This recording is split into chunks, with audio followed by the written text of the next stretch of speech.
What a time we live in. What a time we live in. Super League, corruption, fans being disregarded all over the world. The Super League taking over, ruining football for all of us. You know, this is a disgrace, an absolute disgrace to the world of football, to the fans who support this club. I was calculating this morning and I was talking to a few colleagues of mine at work.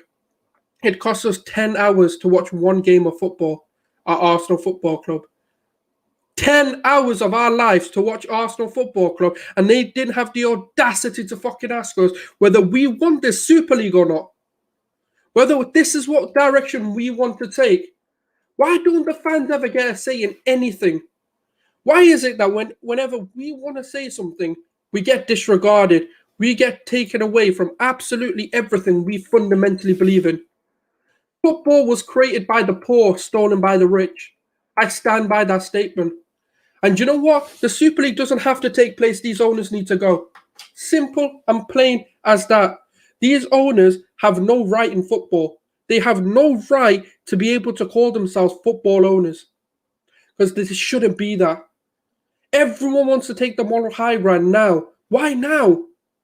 Why wasn't this done years ago? When football was being taken over by the rich anyway. Because money was going in their back pockets. Money was going into the government. Money was going into absolutely everyone else's pocket, but going back to the fans. It's annoying. It's heartbreaking because it just goes to show how little we mean to these organizations. It goes to show how little we matter.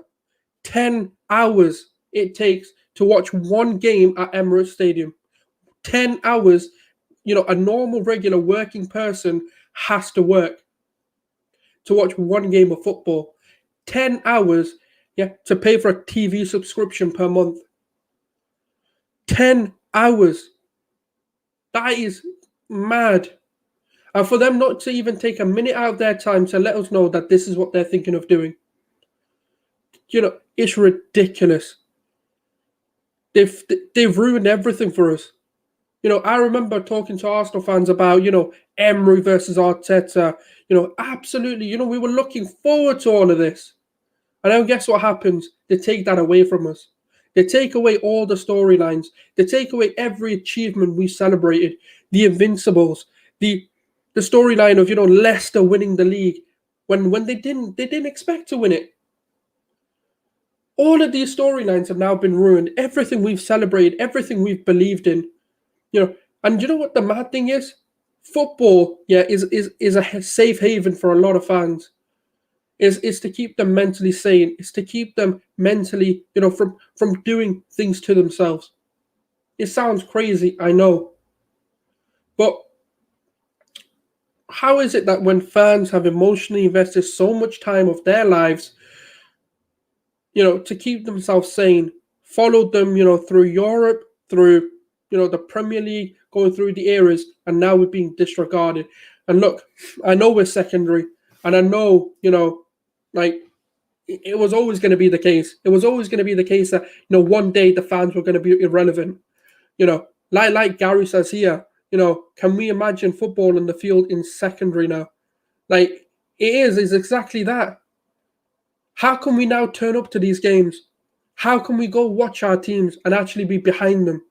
The problem is it's not the teams, it's the owners who have destroyed this. The moral fundamentals and the core values of every single club have been destroyed. We pride ourselves on being a classy club. A classy club. What class have we shown? We've shown none. This is the thing. We're showing no class. We're showing no morals to anything. It's not about what the big clubs and the big clubs surviving or whether this will be a flop or a success, whether they're going to make more money. Why is it always about money? Why is everything centered around money? Like, they're billionaires. They're not skimping by every day. The ones who are skimping by are the fans. Every single day, some people, you know what? They need football in their lives just to keep them sane. To keep themselves sane, just to be able to just just get on with their lives, just to be able to have some forms of normality. And in the middle of a pandemic, when no one can afford even TV subscription, these TV companies have come out and now done pay-per-views. Now they've come out with the Super League. They want to add more money on. It's getting ridiculous. We need to have the biggest protest in our club history to kick out the Cronkies and boycott the club and the cancer out of our club. 100%. The thing is, it's not about the Super League anymore. These protests need to get these owners out. The fans need to protest regardless of outcomes, regardless of them bottling it under the pressure, because this is going to happen again. Have we forgotten the fact that was bigger picture? Have we forgotten that this was already attempted by these same owners? There was bigger picture to come. Now they've just renamed it to the Super League, brought more people in, gotten more commitments in. I don't care about, fucking clubs saying fear of missing out. They were forced into a corner. No, you were not. No one was forced to make this decision. It's the greed. I don't want Americanized football. I don't want it. If I wanted to do that, I'd watch the MLS. I don't want to watch MLS. I want to watch the Premier League and the beauty and the fundamentals of the Premier League, the storylines, what we grew up watching. They say that we're bored. No, we're not. We're more entertained than ever. They want to sit there and say, "Oh yeah, but we don't want to watch, Arsenal play Burnley. We don't really want to watch that." You don't. We do. Leave us to it. We don't give a shit what you want to watch. Let the fans pick what they want to watch. I don't see anyone having a problem with the Premier League or the teams they have to face in the Premier League. You're talking about a Super League. You can't win your own fucking domestic league. You don't want to compete for the Premier League. You want to go win a Super League. What on earth are you talking about? What on earth are we thinking about a Super League for? A Super League which is meant to be the best teams competing. Keywords, competing. We ain't competing in our league. What are we going to go do? Compete against the likes of Barcelona, Real Madrid, the likes of Man City, when we can't even compete with Man City anyways? What are we going to do? Just go in there and be like, "Oh yeah, we're bottom of the league, innit? Fucking sick, mate. We're still in the Super League." I don't want the Super League. I just want to compete again. These fans, these owners have taken everything away from us. Taken absolutely everything away from us. It's annoying. It's absolutely frustrating because it's not about the big clubs. People keep thinking, right, it's about the big. Think about the smaller clubs. For once in your fucking lives, right, think about them. Think about the fans who don't have a voice. Yes, we're guilty. As a big club fan, I'm guilty that I don't support local teams enough. That is a problem, and I will try and fix that. We don't support the women's team. We don't do any of this. We slag everything off. It's not about having a defined right for competing. It's about competing because that's what you deserve. When have we really ever sat there and said, "Oh, Champions League, oh, we didn't really earn that." No, you earn it. It doesn't matter whether decisions go your way or don't go your way. You still earn those trophies. They meant something. Do you know what they've done? They've ripped that out of us. They've absolutely everything that we celebrate now just feels meaningless. This season, the passion, the frustration, because a lot of us here are content creators. We've gone through it. We've drained ourselves. Now what?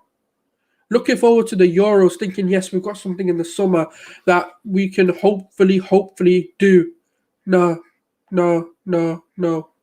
They've ruined that for us. Absolutely ruined it for us.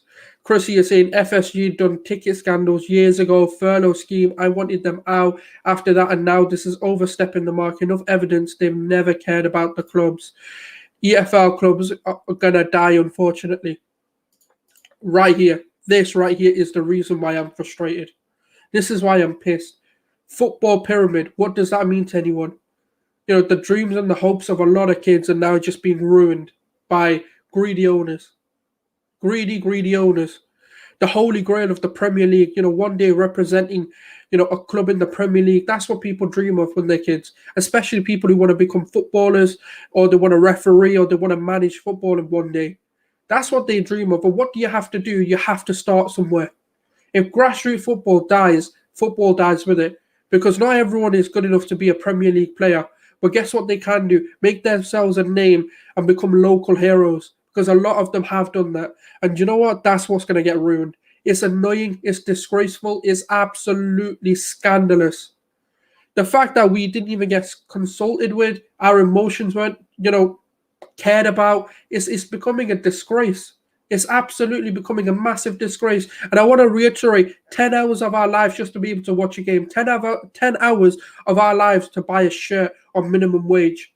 You know how much that is? 10 hours. 10 hours of your life. That's a day that you have to work just to be able to go watch a 90-minute game of football. That, you know what, even at the Emirates, we're not even competing anymore. It's scandalous. It's unfair. My local town is the lowest budget in League Two. I fear for you as well, mate. I absolutely do, because I don't know what's going to happen to clubs like yours. We're seeing with them in the Premier League clubs going down and being in administration. Big clubs, even Bolton had an administration. And they've got a fairly reputable, history, and they've gone down and they've gone out of business. I fear for them because it's unfair. Imagine, us as a big six, imagine our clubs just going into administration because of mismanagement or because of greed in football. It's unfair. It really is. But what I want to do is I'm just going to go through a few things, because there are some updates in the whole fiasco that we say. Obviously, Amazon have come out with a statement saying Amazon Prime Video understands and shares the concern raised by football fans regarding a breakaway Super League. We believe part of the drama and the beauty of the European football comes from the ability of any club to achieve success. Their performances on the pitch. We have not been involved in any discussions for proposed Super League. We are not proud to offer our Prime members the football which matters most to them, and to present the action in most innovative way, including UEFA Champions League and in Germany and Italy, and the Premier League football in the UK. Amazon coming out and saying they're not going to be endorsing the Super League, which is absolutely fan-fucking-tastic, because why should they? Why should they, be giving money away to this?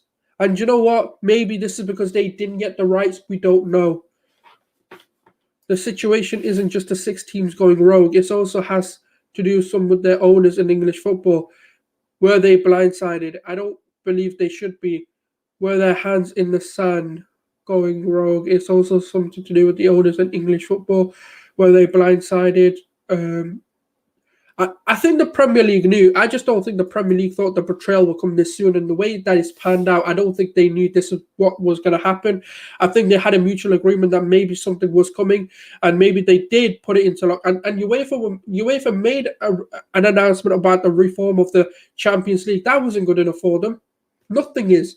Well, the problem is they're greedy. They just want more money. They want more control, and they want more power than they already have. And that's the thing. That's something which we can't offer.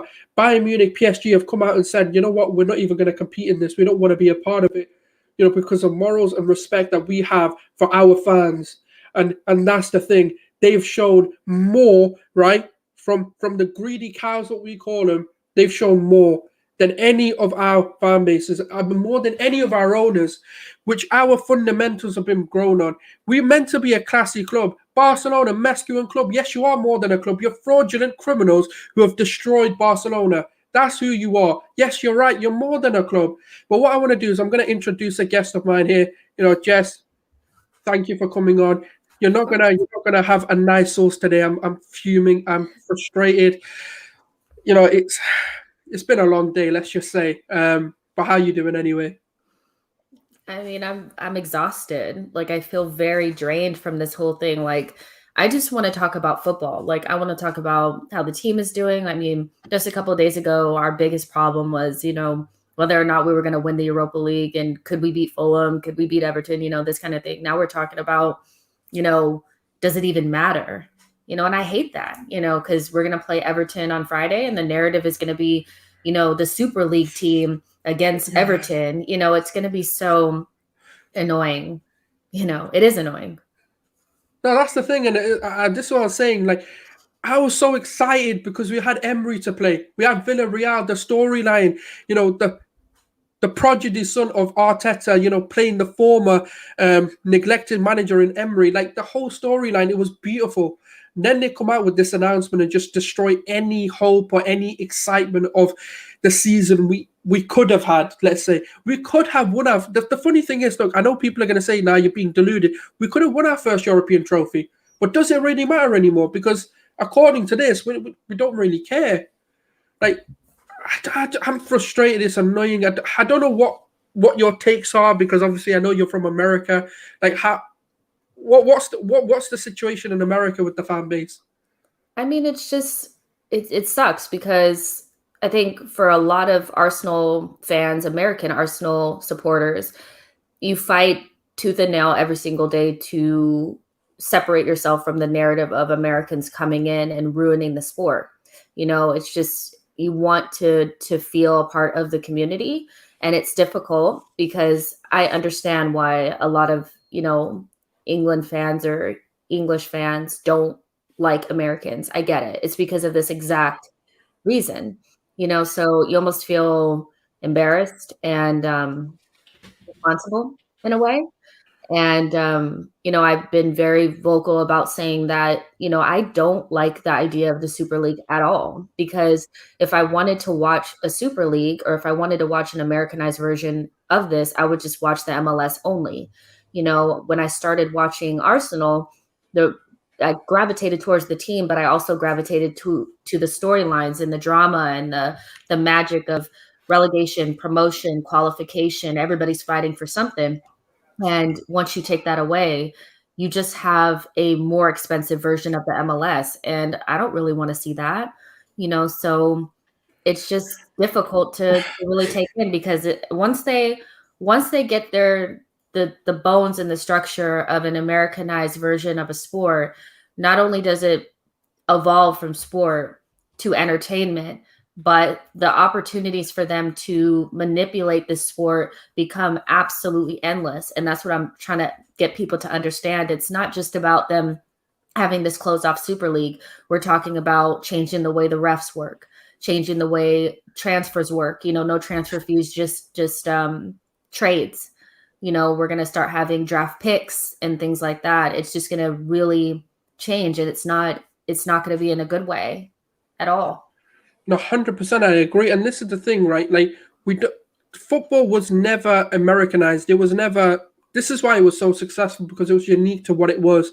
The fundamentals of football were unique to the English. Like growing up, hearing like my granddad and uncles talking about football and the way they were raised within the game, and watching it, and the World Cup of 06, and the Invincibles of 04, the treble winning season in 1998 and 99, when they won the World Cup for England. Like all of this just seems irrelevant now. It just seems like it was something that happened, and the storylines that we could have told our kids and our grandkids to come, about Leicester City coming in, competing, and then making themselves a Champions League team, that seems all irrelevant. It seems like we don't want competition. The thing is, they want to compete with the big teams, but you can do that right now. All you got to do is show some ambition. You know what? That's what you don't want to show, ambition. You want to play with the big boys, but not act like big boys.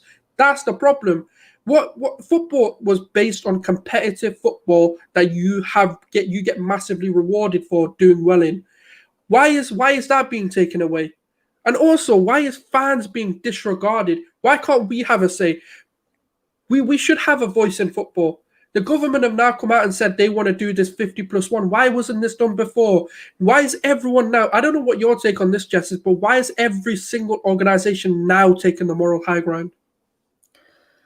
Because it's the right thing. It's the right thing to do, right? There's a lot of history and things from the past that need to be taken into consideration. You can look at everybody that's involved and pinpoint a time in history where they were probably trying to take advantage of the situation themselves. It's not about we need UEFA to win because they're the good guys. They're not. The clubs are not the good guys. It's all about money. So you have people coming out and condemning the league, but it's mostly because their pockets are going to get hit. And the structure of the leagues, the way the English Premier League is in particular, it was never set up to just disturb this type of thing from happening. So it's too late, for that to try to institute something that will stop what's happening right now from happening in the future, because it's happening already. And I just see a lot of people, it's like even Wolves, West Ham, Leeds, clubs like this that are condemning the league. But like, keep it 100. If you had got an invitation, you would have taken it too, because nobody wants to be on the outside of whatever's going to happen. So there's a lot of people playing, this is a bad thing, but this is all about money. And if you have an invitation to it, or you feel like it's going to take away from you, they're just going against each other. No, 100%. No, that's what I've been saying to people. Look, I get it from a business perspective. I really do. But I just don't understand why this wasn't consulted, why this wasn't done at the end of the season, why there wasn't an arrangement where you're not destroying the season. Because a lot of people, like myself, yourself, making content on Arsenal and etc. on other clubs as well, the emotions, the frustrations, it just feels useless now. It feels like, why did we do all this? Well, wasn't it because they were amending the rules, and the policies and procedures in the Champions League at the same time? So they threw this out here to get ahead of that and try to force UEFA's hand. I think the timing is about the fact that there's something going on behind the scenes, that the clubs didn't like. This is all about money. And I think ultimately the clubs feel like they should get a bigger cut of the money that comes in for these European competitions. UEFA didn't budge. So now they're forcing the most harsh thing that you could come up with, which is a closed league with a bunch of teams that, maybe some of them it makes sense. Others, they're buying their way into it. A closed league where it's just going to change the sport in itself. That's the harshest punishment. And that's what it is, So in terms of the timing, I really think that that's all it really is that they were negotiating something behind the scenes with UEFA, and they didn't get the money amount that they wanted. Yeah, no, that's what it comes down to. Obviously, AK Gunner here saying we need a global protest to get Cronkies out. We will never progress with the cancer on this club. Redundancy, no ambition, taking fans for mugs, and need to boycott. And to add to this as well, they've taken a loan of, I believe, 170 something million pounds from the government just to be able to help for the operations of the club. Mm-hmm. Well, you took our money. Happily, you accepted the handouts from the government. But when it comes to paying that back, where's that? They're going to ask for an extension more than likely. They're going to probably ask for more money, because now that it's ridiculous. It's absolutely ridiculous. And I was saying this before. In the UK, right, our minimum wage is around £7 to £8 per month per hour if you're over the age of 21, which costs you about nearly 10 hours to firstly buy a football top, 10 hours to buy a ticket, and that's like one of the cheaper ticket prices. It costs you 10 hours of your life to go watch Arsenal, and we weren't consulted with. I find it disgusting. And this is as well, no ambition. You made 55 people redundant. That seemed to have not bothered you. You knew the backlash. You can't say that, this was unexpected. Like Kroenke came out and said, what's all the fuss about? You had AGM meetings and you didn't say your name. They were asking you, oh, do you want to introduce yourself? Oh, yeah, no, ask him to introduce me. And now you're coming out and talking about what the fuss is about. This guy's a joke. It's a complete and utter joke, because we don't want Americanization of football, because we liked it the way it was, the competitiveness, the underdog story, the underlying facts of, everything that football meant was competitiveness at the core of everything. Everyone had a chance. And now, you know what? Football was ruined before this, obviously, with money coming into it. But the impact wasn't as harsh as what this will do. This won't just destroy football. It will destroy every lower league club. They're already going into administration anyway, even before the big guns took taken out. I don't get it. I really don't. I guess what I want to ask is, I think the biggest question on people's minds are, can we really walk away from the club we love because of the owners? No, well, for me, I'm going to tell you guys right now that I'm not going to, and I'm not even going to sit here and tweet about how I'm never going to support the club, because it's like a marriage. It's like a lifelong commitment, when you support a club like this. So, and I see the club as more than just the ownership.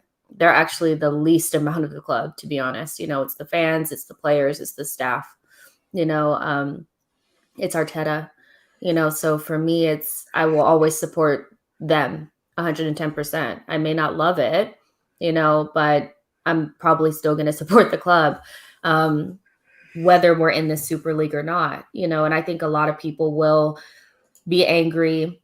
And if and when the Super League comes to fruition, they will be watching, and I think that's what these owners ultimately know, is that the football supporter is much different than their American sports. They know that we're blooded into this, so they know we'll kick and scream, but eventually we'll come around and we'll buy the shirts, we'll buy the merch, we'll be there, and we'll buy astronomically priced tickets to go see Arsenal play Barcelona in Dubai, because that is the long-term goal for them, is to rake us over and continue to take our money and make it into basically a printing press for money.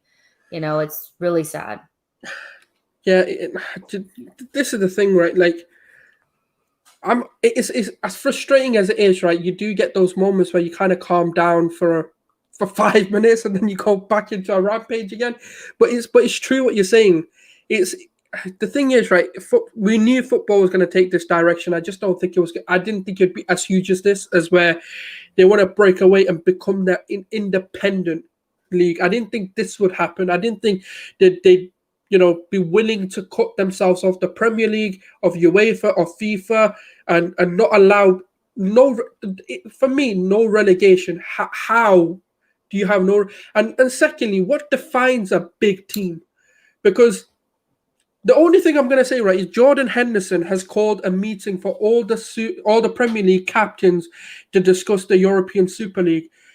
How much of an impact can that have, in your opinion, Jess? Like, because for me, I think that would be massive. And I said this, I think figureheads of every club need to come out in unity, because it can't be one person, it can't be two people. It needs to be united front. And if it's captains of the club, that represents the views of the players anyway. So if it's the captains, I think personally that will speak volumes. What? Yeah, I think the players are the only ones that are going to have any sort of ability to, I won't say stop it, but make them think twice, because the players have a lot of power. The fans don't have any power really, but the players, if you don't have the buy-in from the players that you're, throwing in UEFA's face, essentially, like, well, as long as I have these big and wonderful stars and people are willing to see them, then I'm winning. But if you don't have the backing from the players and they start to revolt or start to express their concerns about it, it will change things. If you have just a couple of them, really bigger ones, it's going to change the narrative around this, because players have a lot of influence over everything that happens in football. They arguably have more power than even clubs. At this point, there's a lot of player power now. So I think that, them coming together is a big deal, but I just kind of want to go back to your point about what constitutes a big club. And there's a lot of people saying, how does Spurs and Arsenal even qualify for something like this? And although I do feel like it's a little bit harsh, we are one of the biggest clubs in England. We have a lot of trophies. We may not have a European one, but we are relatively successful. Only been outside of the top six, which is the big six for 2 years. So there's not really anybody else in the Premier League that I feel like would qualify for this, but it's more than just that. It's about the brandability and the worldwide fan base that these clubs have. And if you've noticed, what Spurs have done for the last couple of years is, without any sort of history and any success whatsoever, they have built a brand, around big name players and nice sponsorship deals and a huge stadium. And that's what it takes to create this type of, Americanized version of the sport. It has absolutely nothing to do with the competitiveness of the players on the pitch. It's about all the things outside of it, the money that it's raking in from sponsorships, brand deals, things like that. So that's how Arsenal qualify for this. We have one of the biggest worldwide fan bases, and they're counting on that fan base to continue to show their support, which they know that we will, so that's just kind of where it is. And again, I don't like it. But being in America and seeing how this thing works, they're angling really to make this an NFL-like thing. And that's scary. And obviously, for people like myself, I don't really watch the NFL. I might dabble in it for about 10, 15 minutes or something, but I don't really watch it. Is there any like or any other sort of American sport this is trying to imitate? Is there any positives at all for the sanity of football fans, or is there like nope, this is just a bad thing that's gonna happen? Well, from an Arsenal perspective, being on the inside and not being one of the clubs outside looking in, I still very much so believe that if Everton slash Leeds slash Aston Villa, any of these clubs got an invitation, they would have taken it as well. So being on the inside, I think from an Arsenal perspective, gives us some sort of peace of mind that the club will exist. There are clubs that will be outside of this that will, as you've already stated, will go into administration because they won't be able to survive. So there's that aspect of it. The Americanized version of sports to me it's not sport, it's entertainment.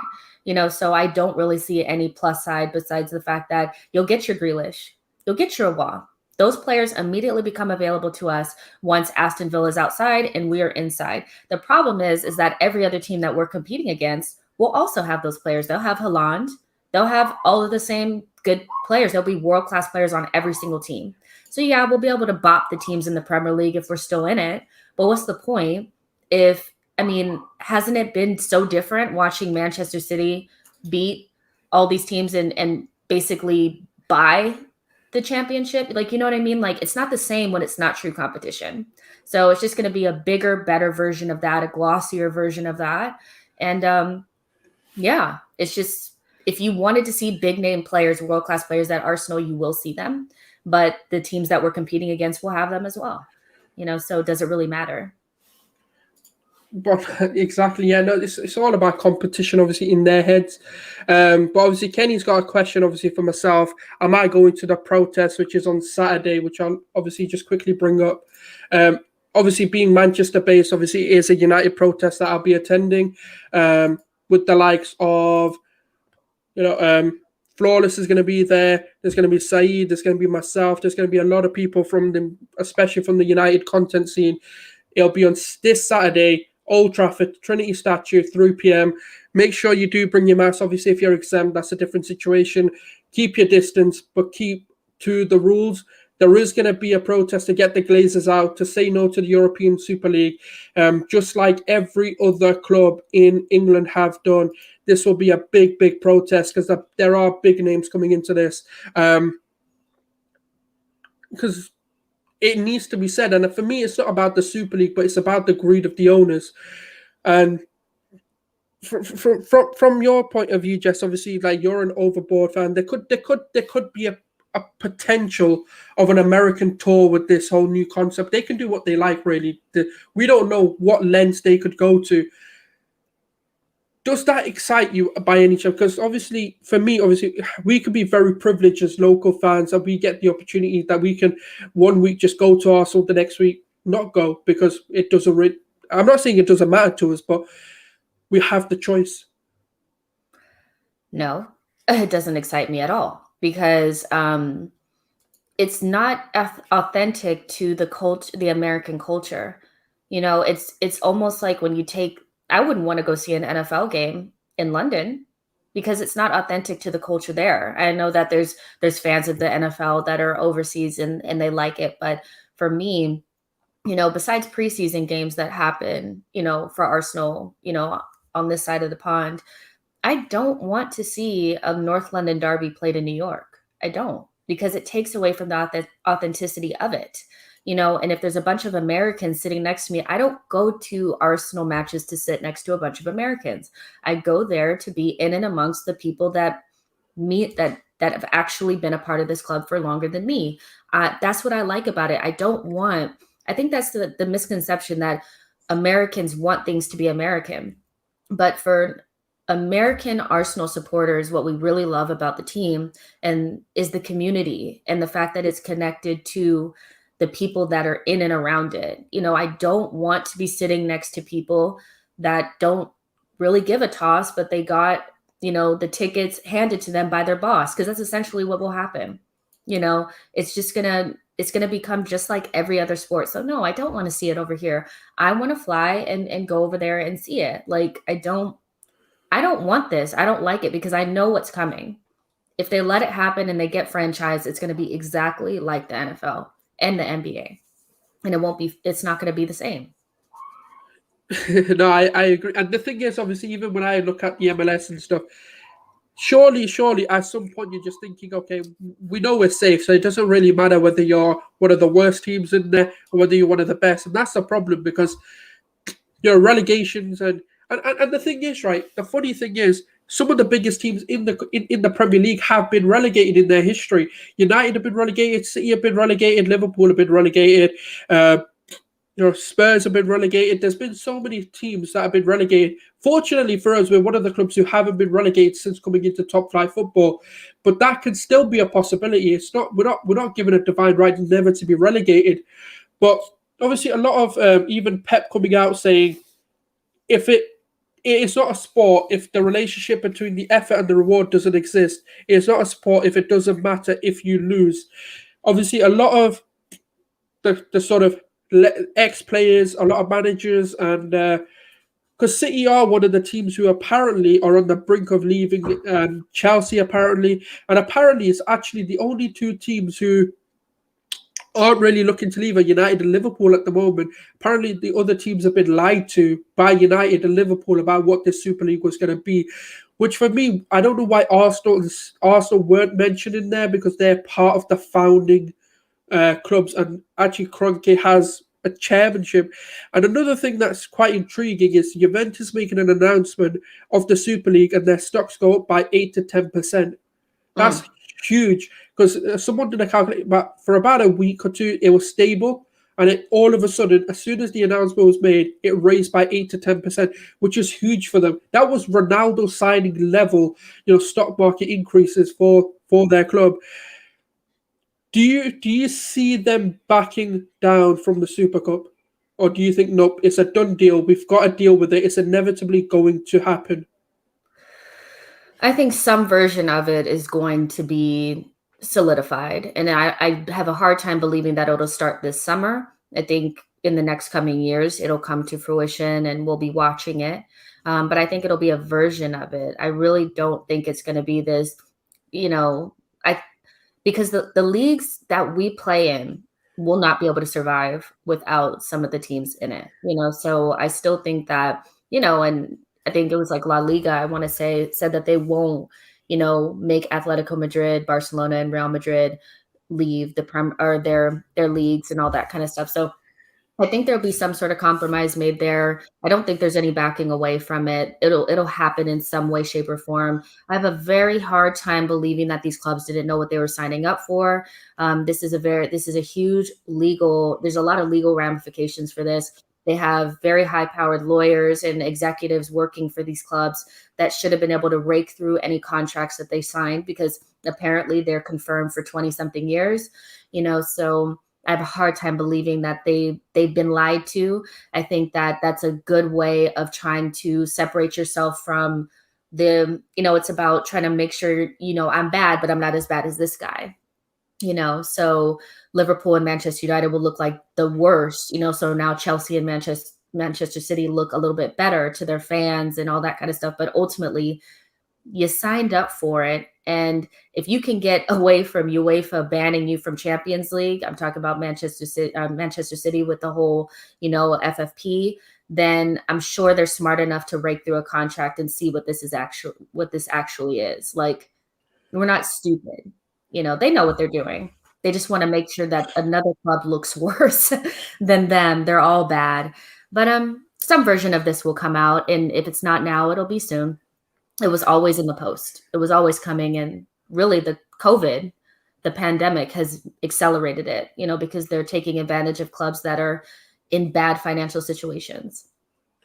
Yeah, and this is the thing, obviously, even, Florentino Perez's sort of interview that he did, that was a madness. That for me just seemed like a man who didn't know what to say. And on the basis it was a 23-year agreement that's apparently been signed.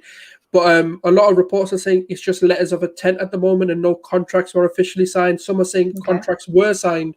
So obviously, I'm not sure where to believe. I don't know whether more recently they've come out and said actually contracts were signed on Saturday.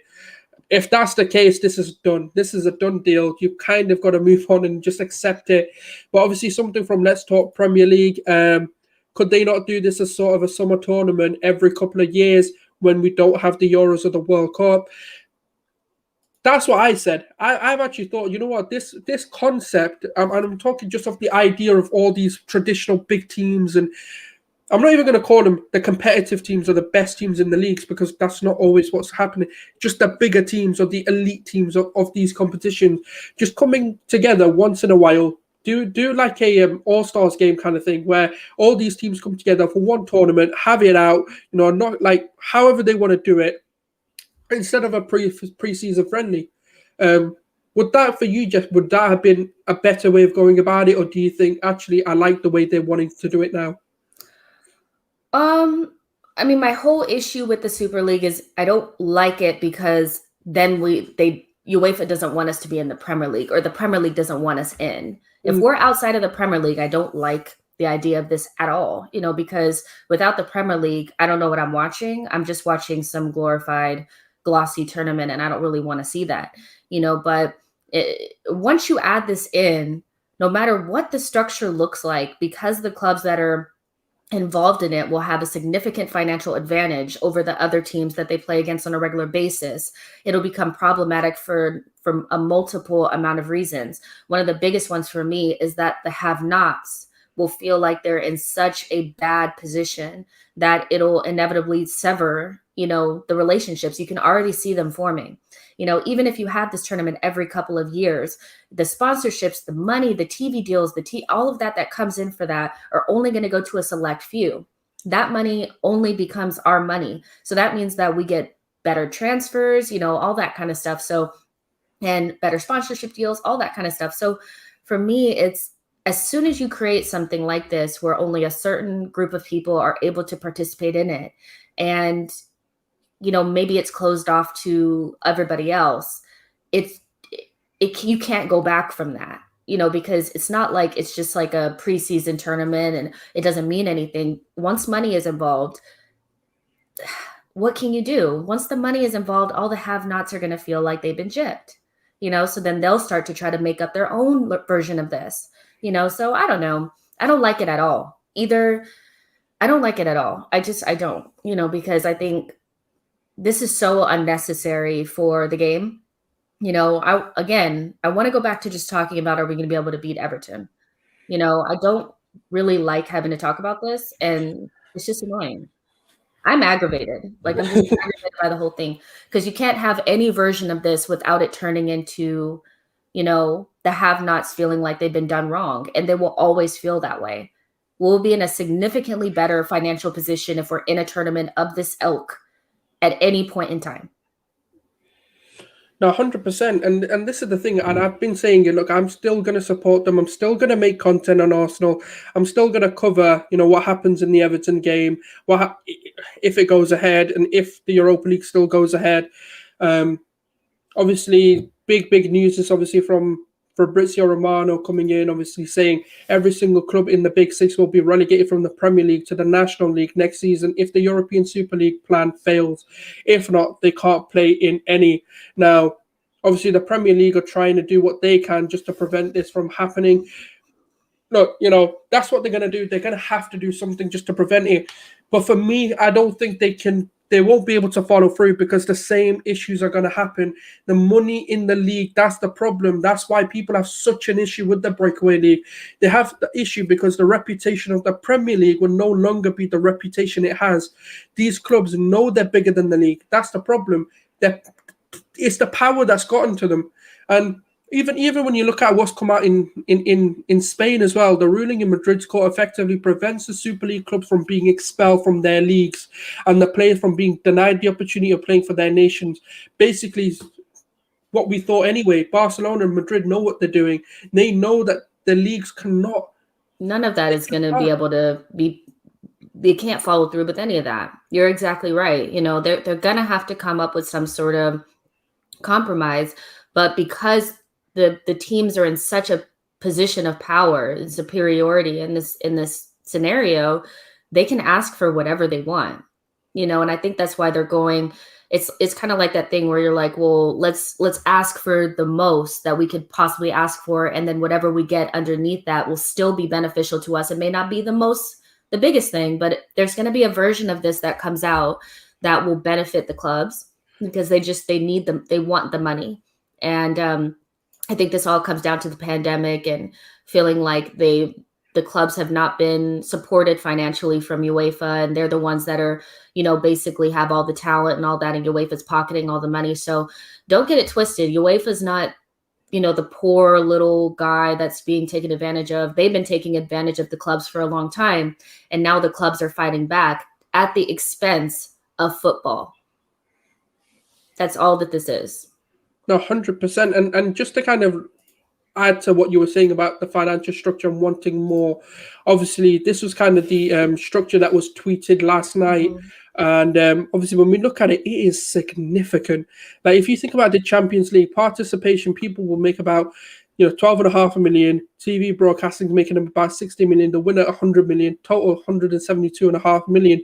Now when we look at the respective Super League, now again this is estimated, but the estimations will not be hugely off. There won't be, even if you took half of that, you'll be looking at 350 million, 202 million for TV broadcasting, and the winner 250 million, totaling 802 million. Even if you half that, it's still 401 million. You half it again, it's still more than the Champions League. So the estimated revenue just is incredible. Oh wait, no, I don't believe Ole Gunnar Solskjaer has a finish. Wow. Now is that actually true? Because I've not heard anything about that. Has Ole Gunnar Solskjaer actually resigned from United? No way. I'm gonna have to look into this. But in terms of obviously the share structure, what do you take of that? Because obviously that's a lot of money to be just saying no to. Yeah, exactly. That's why I say that there's so much about this that I say if you're in a bad financial situation, you can't say no to that. And I understand that that's why probably some of the other clubs that initially were not a part of it jumped on the bandwagon. It can't be real. So you know what? I'd applaud him if it was real, because that's amazing if he did that. Yeah. That would be insane, but there's too much money to walk away from. And they ultimately know that any team that's invited to it that doesn't have another financial source, I think would say yes to this. I know that there were teams like, I think it was like Sevilla that said that they said no or whatever. That's the minority. Most of these clubs that are in bad financial situations will, they would want to be a part of this. So, and those numbers really speak to it. But the thing is, though, how true is it? Teams that got supposedly rejected. The only ones that I believe is Bayern Munich and PSG, because I do believe they would have been invited, and they're the only ones where I can sit there and respect them not wanting to take part. Obviously, Bayern Munich, we know why it's not going ahead. It's because of the ownership of being 50+1 for the fans, and then exactly the other 49 being owners and investors and etc. Now, obviously, with PSG, they are fully actually owned by a club, but for me, there's still there's a snaky agenda behind it, because what they want to do is be able to win the Champions League and then piss off to the Super League. That's what they're going to do. So that's why I can't get behind any of them, because I don't know what their actual true intents are. And that amount of money, think about it, if the competition is going to rake in £800 million reportedly, like I said, half it and half it again if you want, it's still more. A third of that is still more than what the Champions League is bringing. JP Morgan's, you've got some of the richest people, forget about in world football, in the world.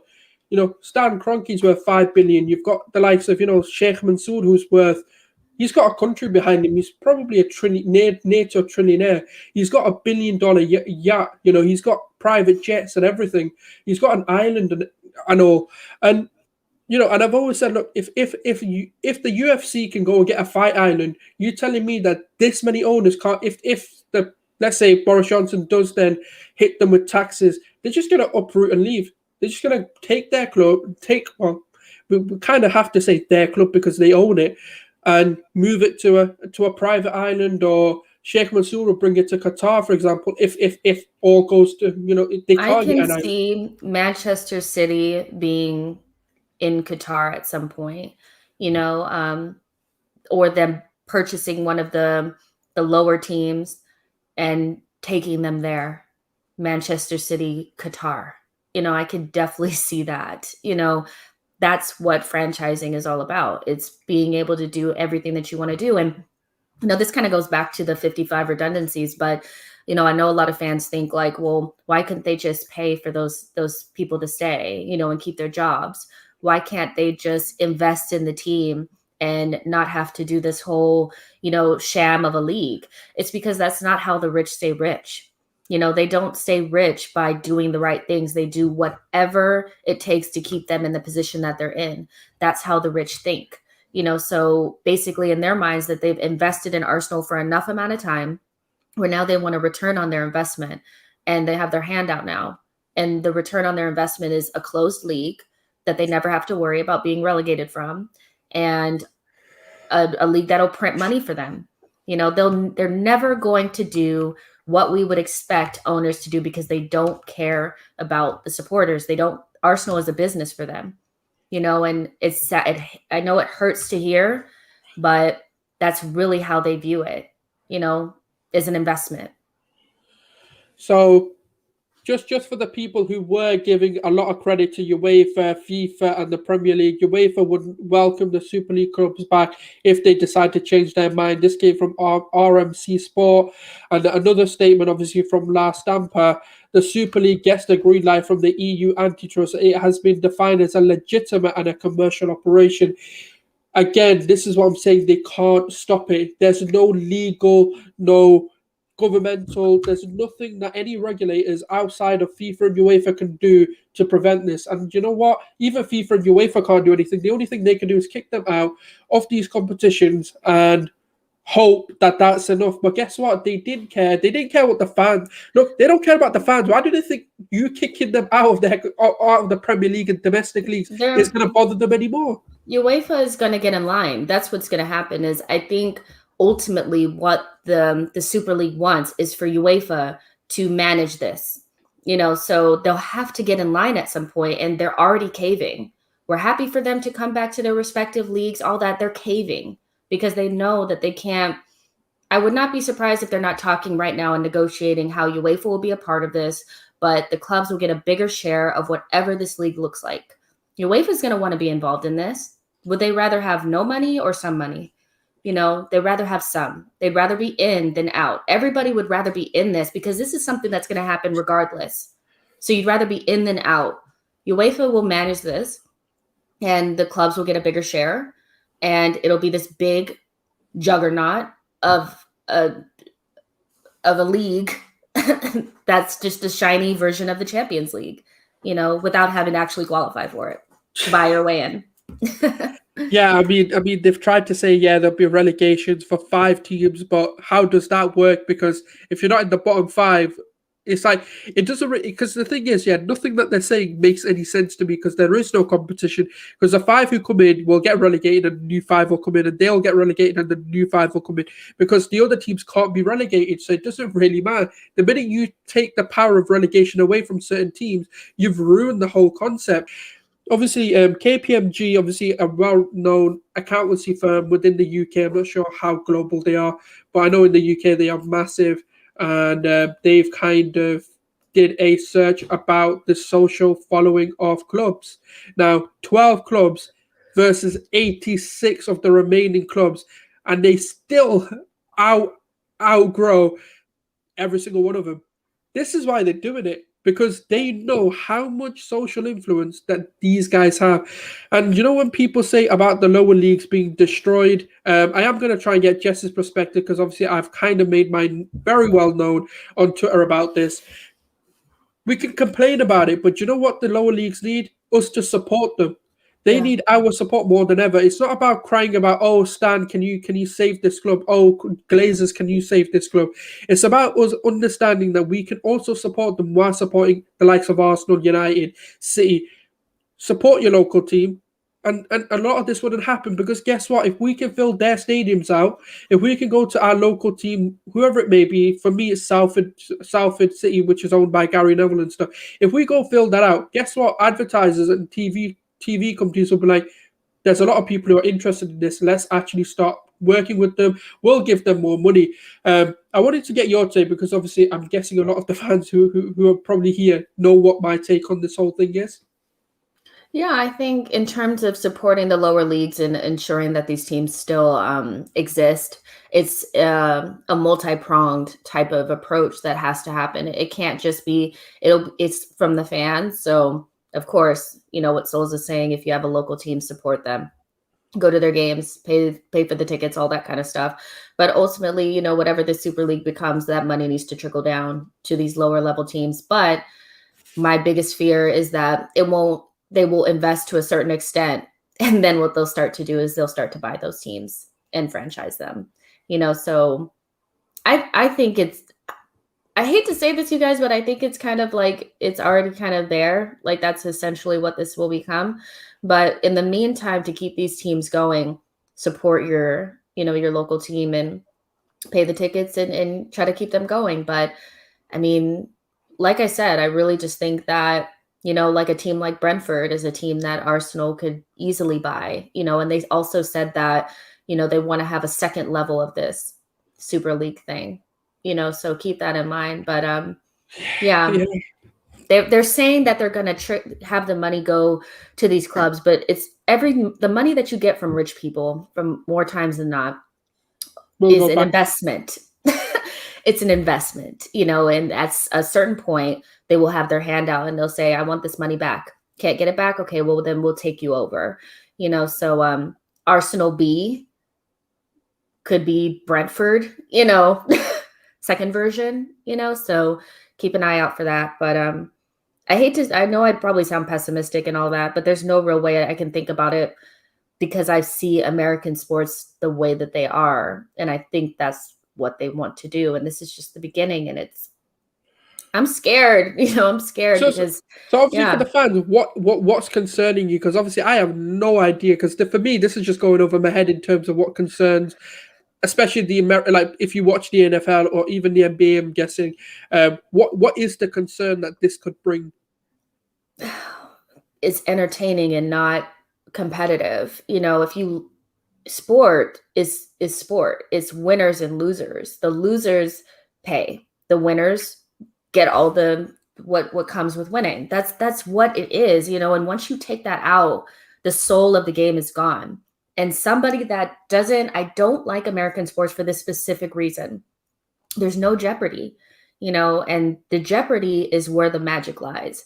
So my biggest fear is that they're about to suck the soul out of the game and it's just not going to feel the same. And once you go that route, you can't, no amount of nice jerseys and, you know, big name players that are out there on the field, that will never change because there's no jeopardy involved, you know. So that's what I'm really afraid of. You know, I'm afraid of, you know, them, as you've said, if the government decides to, you know, try to stop them from doing certain things, that they'll uproot the teams and they'll be gone. You know, it's the opportunities for them once they franchise the shit out of this are endless, you know. So it's scary. You know, it really, really is. And it may not happen right now. And it may not happen. And depending on how old you are, it might not happen in your lifetime. But this could expedite very, very quickly, you know. So that's what I'm afraid of. You know, the soul of the game will be gone like Well, that. from Man City fan here, obviously saying, so this is real news. The club said to be ready to leave is United. Obviously, Madrid Zone, who have been actually tweeting quite reliably about quotes and actually from the insider information. Apparently, it's United who are looking to leave now. For me. I can believe this because of obviously the response that Bruno openly on Twitter just blasting the club. obviously they had the meeting, and Ed Woodward couldn't even come in person because that's how scared he was that the players' reaction is going to be that, and it was that. It was as they say, lukewarm. And Harry Maguire obviously straight away just belittling the club and the board and saying what you've done is wrong. Bruno obviously coming out even before this meeting, tweeting, Poddence's tweet about it being for the fans, and then obviously Rashford today, a very famous quote from you know Bobby Charlton himself. Without misquoting, I will get it up. Football is nothing without the fans. Sir Matt Busby, a great legend, a great human being. Obviously, Marcus Rashford, we didn't expect anything less from him, but to come out and condemn this whole idea because he is still at heart a fan of the game. Now, do you think the right noises are being made, or do we think more is needed for this to be stopped? Nothing can happen without, consistent mobilized action, so I think a couple of players coming out is a good sign that there's people behind the scenes that aren't they're not, they're not impressed by this. They feel the same way as we do. But ultimately, I don't know if you've thought about this, but there may be players that are not as put off by this as Rashford and Maguire. I've always said that I felt the players that won't like it will be the players that grew up in England, that support teams that are outside of the Premier League. It's in them. But players that have come from other leagues, or come to the Premier League for the money and happen to be on teams that are going to be in this Super League may not feel exactly the same way. So we have to take that in consideration. There are some players that probably are like, well, if this is going to tack a couple more zeros on the end of my paycheck, does it really matter to me? And can you name any players on the Arsenal team at the moment that you feel like would be against this? I can name a couple, but I can also see that there might be some players on our team that might be like, Yeah, no, 100. Because I mean, we've seen the contract negotiations from Aubameyang, who's our club captain, obviously wanting to basically take as much as he could from the club. We know. Look, players are going to be fueled not by greed but financial benefit, and rightfully so. Obviously, in any walk of life, whether it's football, whether it's your professional career, we're always going to be ambitious to make more money. That's just the way we've been natured and been brought up and been wired as humans. It's about money. Everything we do is about money. Why do we work? Because we need the money. And even if it's £1 million a year that you're earning, you're still going to want more. Like, that's just human nature. We're greedy like that. But obviously, I've got a few comments here. Obviously, Albert, big up yourself. Hi, saying good. Albert. Yeah, big. My brother, what you saying? I hope you're well as well. Good afternoon, Gooners. Us fans have always been at the bottom of the pile. Sunday, the 18th of April was a dark day for football. 100% agree. We've got Pramod, I hope I pronounced that right. Jess, I expect Arsenal to win every game in the ESL as well. Expectations shouldn't change for club, manager, or player. Respectfully, I disagree that the club should be more competitive in the ESL, Premier League, etc. So I'm guessing you're saying he disagrees with. So I'm guessing what he's trying to say is that he doesn't expect clubs to be more competitive in the ESL, if I'm not mistaken. I don't either. I expect us to be okay. Just think about the last couple of years, how much for you guys is probably a little bit different, because up until probably the pandemic and you guys not being able to go to the stadiums, you didn't have a lot of access to watching these games on TV. That's my, my analysis of it, or what I think is true. But in America, we're bombarded with it. We can see every game that we want to see, right? But the quality is actually going down. To me, the quality of what I'm watching is not as good as it used to be a couple of years ago. The competitiveness of the game has already significantly dropped, but I'm seeing more and more football and I'm consuming more, but I'm not enjoying it more. Does that make sense? So Yeah. I think ultimately what we'll see is just more and more football, because that's basically what they want, is to shove it down our throats, make sure that we're watching it all day, every day. We have access to it, but the quality of it is going to inevitably go down, so That's really the issue. The quality is already bad as it is, and I think that has to do with obviously pandemic, no fans, that kind of thing. But the quality will go down without competitiveness. And the competitiveness of the Premier League, although I think to the naked eye it looks like it's more competitive, but in terms of being able to win it, is it? Not really, because the more money that Manchester City and Chelsea have, the less competitive it actually is, because the true competition of the Premier League is to win it. So it's not that much more competitive. It's just some other teams have some better, because of the trickle down, they've been able to recruit better players. So it looks more competitive, but the true competition of it winning is really not there, but I got to dash. I need to eat something and leave the house and do normal people things, maybe not talk about this for a minute or two, but this was cool. I'll see you soon. Okay. 100%. Take care. Enjoy your day. Bye, you too. Bye, guys. So yeah, no, obviously, I do echo a lot of that. Obviously, with the money being spent in football, it is making the game less competitive, because it's certain teams competing. Obviously, what I am going to do is I'm probably going to go live for about another 5 minutes. Obviously, get your questions in, get your statements in, and I'll get them up and obviously react to them.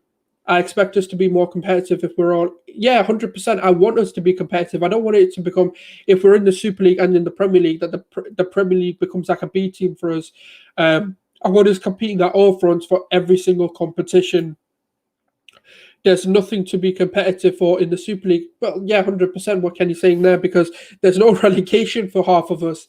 So I don't know what they're playing for. The only thing they'll be playing for is pride, but that's, Arsenal don't have any anyway. We don't have any pride. Kroenke doesn't have any pride. He's destroyed this club. He doesn't really give a shit anyway, so it doesn't matter what we play for. Surely the FA and the government here in the UK need to find a loophole ASAP that will remove these owners from the respective clubs, so then we can put into place the way they do in Germany and the fans. Yeah, no, I agree. And the thing is, that's what they're trying to do. They really are trying to do this, but the problem is when you have a private sector owners who fully own these clubs, there's not really, I don't know what the government can do. Obviously, I ain't a legal expert, so I couldn't really answer about the legal ramifications or the loopholes or grey areas within contracts within these. Obviously, until the contracts aren't released, no one can really truly know how airtight they are. But being a billionaire, I'm sure they've done their due diligence and made sure there isn't a loophole, there isn't something which can take their investment away from them, especially if 6 clubs are signed on, especially with Kroenke paying nearly $4 billion to buy out Arsenal anyway. So I don't know how much of it he must have looked into it. No results matter. I expect us to be competitive, even if Arsenal are in the Super League, where fans have 50% ownership of the club, etc. Otherwise, this will just keep getting worse and worse. And this is the thing, and this is why I'm going to reiterate, there's a lot of campaigns, there's a lot of protests. If you guys want to get involved, obviously, if you're from the Manchester region or in and around Manchester, I'll pop it up again, on the screen for you guys. And it is a protest set up by the United fans, if you're in the Manchester area, to come on and make your voices heard, because I know there is going to be noise made in regards to this. So you can come there. It's on Saturday, 24th of April, this weekend, Old Trafford at 3 o'clock.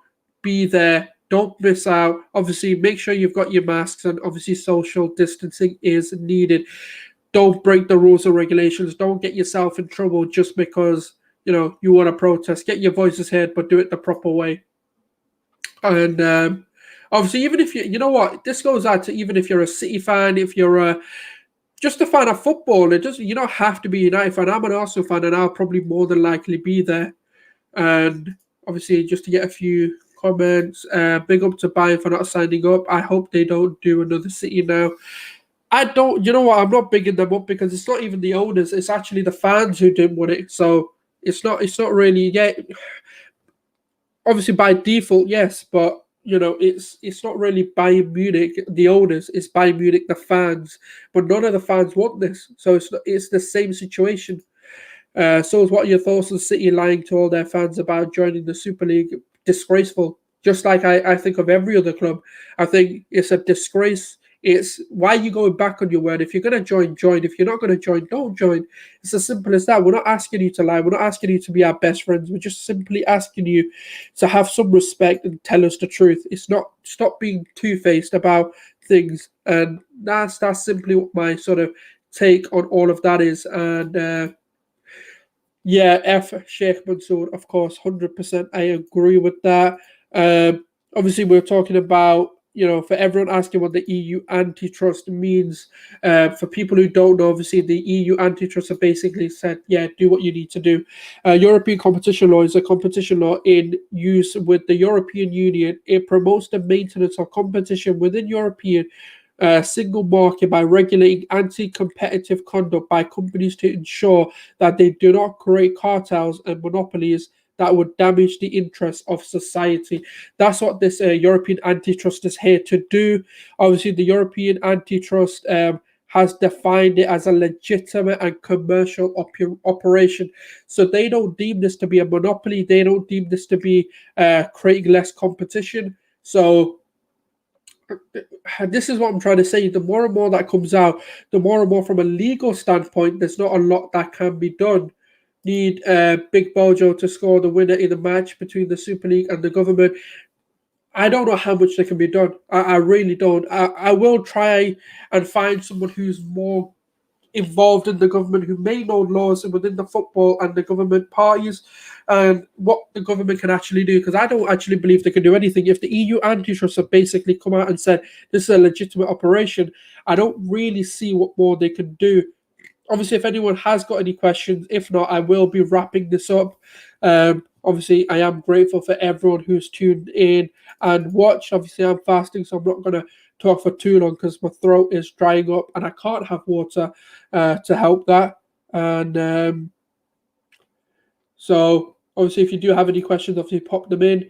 But I'm going to reiterate again about the protest in Manchester. If you want to come, it's in Old Trafford at 3 o'clock. Be there. Obviously, if you want your voices heard, it doesn't matter if you're a United fan or not. It's just about being a fan of football.